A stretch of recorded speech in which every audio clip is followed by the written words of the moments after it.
Hey, nice to see you again. This is Lou White.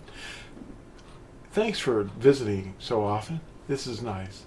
I wanted to talk to you today about something that people have misunderstood for ages. And it has to do with the revelation that was given to Yahuah, or John they call him, in chapter 13 about the mark of the beast. Only it's given to you in a riddle.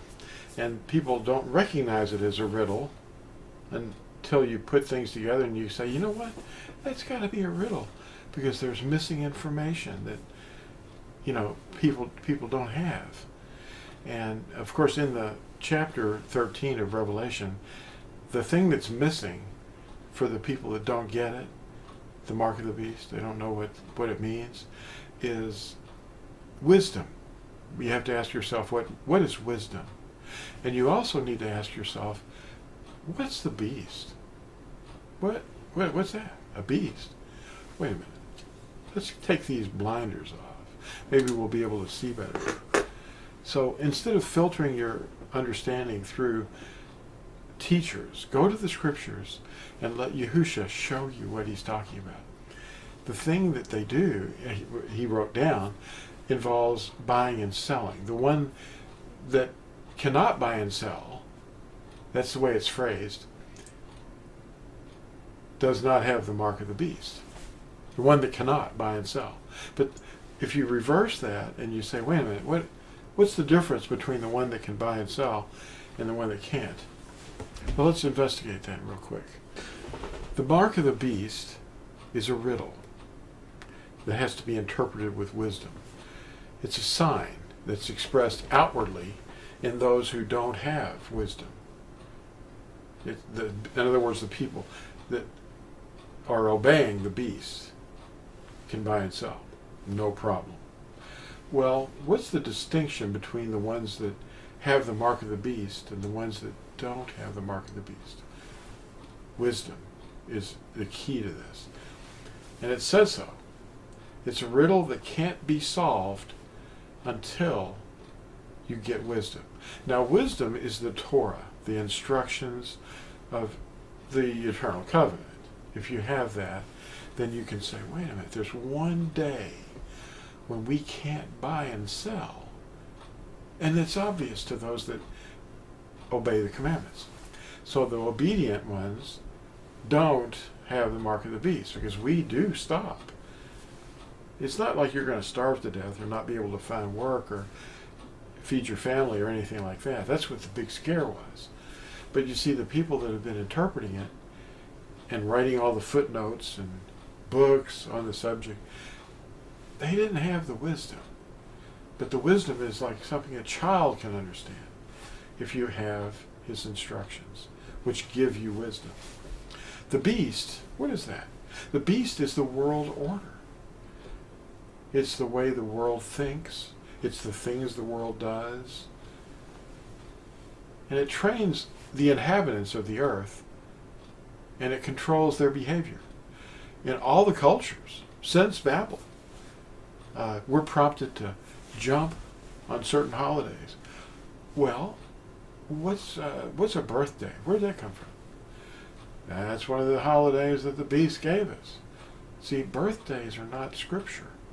The ones that celebrated birthdays that are in the scriptures were pagans, rulers, pharaohs, people that did not follow Yahuah. And Ayub, the fellow they called Job, his sons were celebrating each one on their day in their homes. What does on their day mean? Birthday. Anyway, we don't do birthdays. We have one day that we're born. That's over, you know. We don't keep celebrating it, blowing out candles and watching smoke rise up to the heavens and carry a wish off to a genie. We don't blow out candles. We don't have cakes baked for the Queen of Heaven. See, this sounds really scary, but that's witchcraft. I mean, you know, because your family's going to think, what's happened to you? Why don't you love me? Well, we just don't do birthdays. I love you. We just don't do birthdays. Well, what about Christmas or December 25th, the birthday of all the sun deities. We just adopt that and go, oh, let's change that. Let's pretend that this made-up name, J-E-S-U-S, was born on that day. Well, his name is Yahusha. It's Hebrew. It's the only name he has. He doesn't have a Latin name or a Greek name or a Spanish name or a Korean name or any of that. But, you know, we have to go to the foundation. Get down and dig. Find out what his name really is. So those without the beast's mark are obedient to Torah. They understand wisdom, and they have it, and they don't buy and sell because they know how not to do so on certain days, because they belong to Yahuah. We're his family, and we know better. A child can learn this. Not having Yahuah's instructions, a person has the mark of the world order. That's all they can track. They go, oh, look, it's Valentine's Day. It's bunny rabbit time. Let's go hide the eggs. Let's dye some eggs. No, don't do it. Oh, yeah, but it's okay. We've changed the reason. Doesn't matter. He still knows. Not having Yahuah's instructions, you've got the mark of the beast if you don't follow them and consider them important. Yahuah's sign of his eternal covenant between him and his people forever is Shabbat, the day to rest, every seventh day and on the high festivals too. A day that we who know him do not travel, we do not transact, and we don't do any work. No buying and selling. Well, whether you agree or not, consider this. No one's judging you. We're just trying to let you know. And thanks for watching this video. And we'll see you in the next one. Thank you. Bye.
Wow.